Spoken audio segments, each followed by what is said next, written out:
మొన్న ఒక వార్త చూసినాం కదా, బిల్డర్లు బిల్డప్ ఇచ్చి లేటుగా బిల్డింగ్లు కట్టిస్తే సెంటర్ సర్కారులు తాట తీస్తారని. అది పబ్లిక్కే కాదులా, సర్కార్లకు కూడా అప్పుడప్పుడు ఇట్లనే జరుగుతుంటాయి. ఒక ఆడ పెద్ద పెద్ద బిల్డింగ్లు కడతందుకు ఒక కంపెనీకి గుత్తకిచ్చిండ్రు. ఇక మేమైతే ముందే చెప్తున్నాం, ఈ టైం వరకు మాకు గట్టియాలి, మేము ఇళ్ళకి పోయి పాలు వంగించుకుంటామని ముందే కండిషన్ పెట్టిండ్రు. మీరు చెప్పిన టైం కంటే ముందే కట్టిస్తామని వాళ్ళు మాటిస్తారు. ఇక మన వాళ్ళు ఆ మాట నమ్మేస్తారు. కానీ అనుకున్న టైంకి కట్టుడు కాకుంటే ఇంకా కొన్ని రోజులు అదే పాతింట్లు ఉండాల్సి వస్తుంది.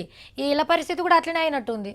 ఆంధ్ర అసెంబ్లీ చలికాలం సమావేశాలు హైదరాబాద్లోనే పెట్టుకుంటారట. బిల్డింగ్ లూడ్చి సాఫ్ చేసి పెట్టమని ఆఫీసర్లకు ఆర్డర్ వేసిండు స్పీకర్ సారు. ఆగో, అంత అమరావతిలోకి వెళ్ళే నడిపిస్తామన్నారు.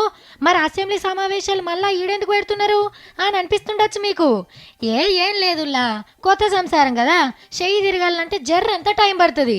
సచివాలయం తయారైంది కానీ కొత్త అసెంబ్లీ బంగ్లాలు ఇంకా రెడీ కాలేదట. కుర్చీలు వేసి మైకులు ఫిట్ చేసుడు ఆలస్యమవుతుందట.